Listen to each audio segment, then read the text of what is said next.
Brain দুর্বল, capacity কম, বুঝতে দেরি হয়, এই কথাগুলা কিন্তু হচ্ছে ইউনিভার্সাল না বা সবার ক্ষেত্রে ট্রু না। ব্রেইন দুর্বল মানে কি? কিসের থেকে তোমার ব্রেইন দুর্বল? মানে ইঞ্জিন বড় ছোট আছে মানুষের এই ব্রেনের ভিতরে, বা হচ্ছে কোষ কম বেশি আছে? মোটামুটি এভারেজে সবার সমানই আছে। সো তুমি এই কমেন্ট গুলা শুনছো বা এই জিনিসগুলো তোমার মাথায় আসছে কি কারণে? হয়তো স্পেসিফিক কিছু জায়গায় তুমি বাকিদের মতো পারফর্ম করতে পারো নাই, তখন হয়তো কেউ কটাক্ষ করছে বা তোমার নিজের কাছে মনে হয়েছে, সেখান থেকে তোমার মনে হচ্ছে যে আচ্ছা ব্রেন দুর্বল, capacity com, which is not true. আমরা হচ্ছে ব্রেইনকে মানে ফোকাসড ওয়েতে ইউজ না করে ছড়ায় সেটা ইউজ করি, এইখানে একটু ওইখানে একটু, এই কাজে একটু ওই কাজে একটু।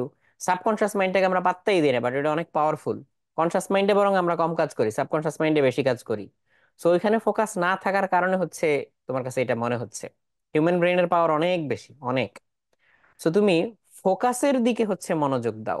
শুধু তোমার খাওয়া ঘুম রেস্ট এইটা না, মানে খাওয়া ঘুম রেস্ট তো ডেফিনেটলি গুরুত্বপূর্ণ, সেখানে আসলে অনেক কথা বলার আছে যে কি খাওয়া উচিত, কি খাইলে হচ্ছে তুমি লঙ্গার টাইম হচ্ছে সুন্দর মতো পড়াশোনা করতে পারবা, তোমার ইরিটেশন কম হবে, বা হচ্ছে মেটাবলিজম ভালো কাজ করবে, এগুলো চিন্তার দাবি রাখে। সো সবকিছু মিলায় তো আসলে একটা মানুষ। শুধু তোমাকে আমি পুশ করলাম যে হ্যাঁ তুমি এক সপ্তাহ সময় পেয়েছো, এগুলো পড়ে শেষ করলে না কেন, তাইলে আসলে এই জিনিসটা ঠিক হবে না, তোমাকে একতরফা দোষ দেওয়াটা। জিনিস হচ্ছে তোমার সিচুয়েশনটা কি, এটা আগে বুঝতে হবে। সেখান থেকে তোমার প্রবলেম গুলো কিভাবে সলভ করা যায়, তোমার ইরিটেশন পয়েন্ট কি কি আছে, কি কি কারণে তুমি বিরক্ত হও, মন মেজাজ খারাপ হয়, কি কি কারণে তোমার পড়াশোনায় ডিস্টার্ব হয়, কি কি কারণে তোমার ফোকাস নষ্ট হয়। এগুলো আমরা নর্মালি হচ্ছে চিন্তা ভাবনা করি না, খালি চিন্তা করি এটা পড়ে পারলাম না, ওইটা পড়ে পারলাম না, এই অঙ্ক করতে হবে, ওই অঙ্ক করতে হবে। তো তুমি ইরিটেশন গুলা প্লাস তোমার যে ফোকাসের পথে বাধাগুলা, এগুলো দরকার হলে ঠান্ডা মাথায় বসে বসে লিস্ট ডাউন করো, খাতা কলমে লেখো, তাইলে এগুলো নিয়ে তোমার চিন্তা করা হবে, নাহলে জীবনেও চিন্তা করা হবে না।